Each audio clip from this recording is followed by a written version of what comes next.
Hi there, my name is Christian, and the biggest problem with business today is not the lack of innovation, but it's the lack of people knowing that they are innovators. Now, the reason I'm here speaking to you today is because of one sentence that came from this handsome man here. His name is Peter Drucker. On the first day of CAPS in the global business class, which I'm a part of, I was presented with a Harvard business case, and it said, "Notes on marketing strategy." Now, the very first sentence came from this Peter Drucker, and it said that business consists of only two functions, marketing and innovation. And it is that second part, innovation, that is most commonly misunderstood. Because when you think about innovation, you think, oh, it's a product or service idea. However, it's so much more than that. It consists of what a business is and why they exist. So in order for you to understand how taking this idea of innovation can be important in your careers and in your lives, you must first analyze the importance it has in our society, how it's not limited to anyone. Then, I'm going to explain to you how you can use innovation to become your own successful leader. And then finally, I'll explain what processes are going to foster and what environments will foster the innovation as a whole. So I'm going to ask you a question in the back. Mr. Sam Fine, do you like surprises? He does like surprises. He likes surprises like this. We all love those. But I'll ask the same question, do you like surprises? And pull this up. Different response, right? You see, we like a little bit of certainty in our lives because when we don't have that certainty, we get the frustration that comes about from the bad surprises, the anger that has steam fuming from our heads. And it is that kind of surprise that brings about the best entrepreneurs. It is the high points of pressure that bring about the great ideas. Doubt and fear are things that make it so that you're not only able to have ideas come about from those doubts and those fears, but you see that it takes a little bit of uncertainty to become an entrepreneurial leader.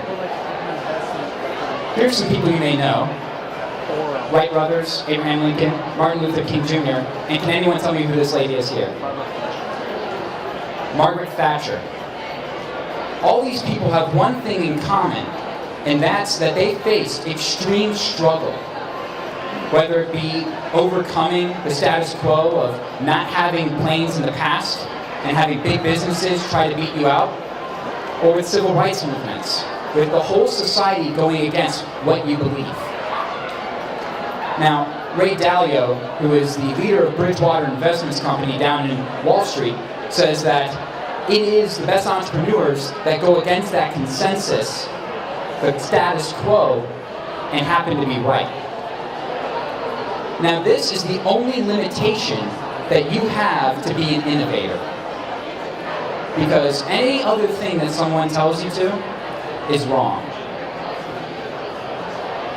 You alone have to carry the torch, and that's a hard task to take. And so people blame other things. Maybe they're not young, so they don't feel like they're creative enough to come up with an entrepreneurial idea. However, that's false. According to the CMI, which is a UK-based organization, 70% of business ventures started by retirees, people above the age of 65, are successful. Why is it that the young millennials aren't the ones that have the higher success rate? They only have about 28%. Well, it's because those who have been in the industry for 40 years know what is and what needs to be. So, while it may be great to have new ideas come from millennials, realize that there's no demographic, no age, in which you cannot become an innovator. So now that we've established that you have that, we have to see where the great ideas come from. I show you this picture of Taco Bell because the great ideas that you think of coming from your workplace, your house, or at 2 o'clock in the morning at Taco Bell. And because of those ideas that come about, you're able to see that you can be an innovator. All it takes is for you to be a successful leader. Because everyone has ideas. Simon Sinek, who's a British American author, says, my favorite quote of all time is that leaders are people in position of authority, but those who lead inspire us. And when looking as to how you can personally become an entrepreneurial leader, it's important that you realize that people don't buy what you do, they buy why you do it. So if you're able to inspire others, you will become an entrepreneurial leader that will have a following, and that's when you see success. Now, Simon Sinek has this illustration he calls the golden circle. On the outer ring, you have what a business does, what they sell. In the inner ring, how that business operates, or how they came about. But the why is something that companies don't talk about, which is why they don't see success. It is why a business exists that should be the main goal, the vision of a company. Now let's look at a couple examples and how you can tailor whatever business you're in to make it so that it's more successful in the future. Now we know a couple of these companies, Blockbuster, TiVo, Eastern Airlines, and Radio Shack. They've all gone out of business, or they're doing pretty poorly. Well, why is that? They were some of the first in their product ideas, so according to the stereotype of innovation, they should be the most successful. That's not the case. You see, the way that they marketed their ideas and the way that their leaders had their ideas come about was going from what? Trying to get to why. So their marketing plan would start a lot like this. We provide movies, for example, in Blockbuster, or we provide online streaming services, or we provide an airline ticket. The way we do this is through our good distribution channels and partners. You want to buy our product? It's not that convincing. Versus the opposite, which comes from the successful companies that we all know and love. And their marketing strategy starts with the why.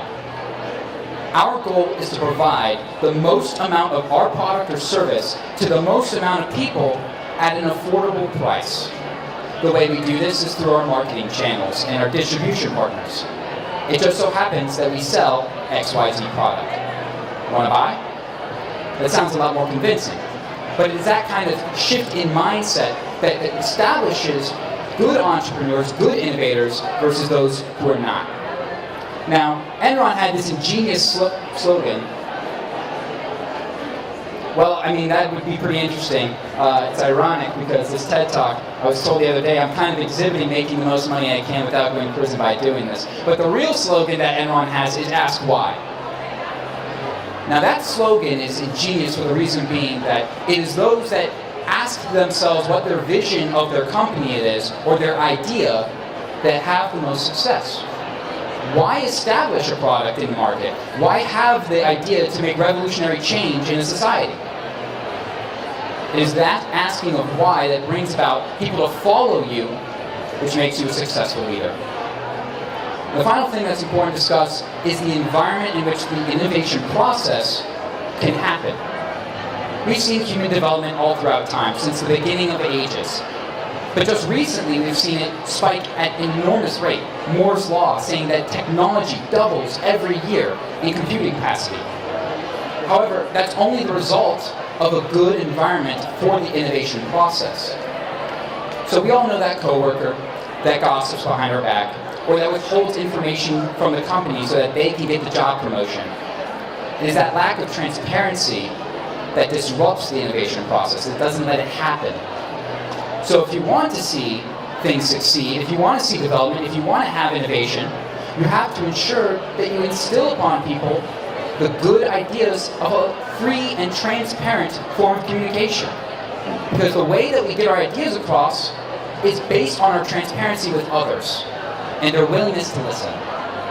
Now, John Stuart Mill, in his book On Liberty, back in the 1600s, talks about this idea he calls the marketplace of ideas. And the marketplace of ideas is a beautiful concept. In fact, once I make some allusions, you'll realize that it's a lot like what we see in our society.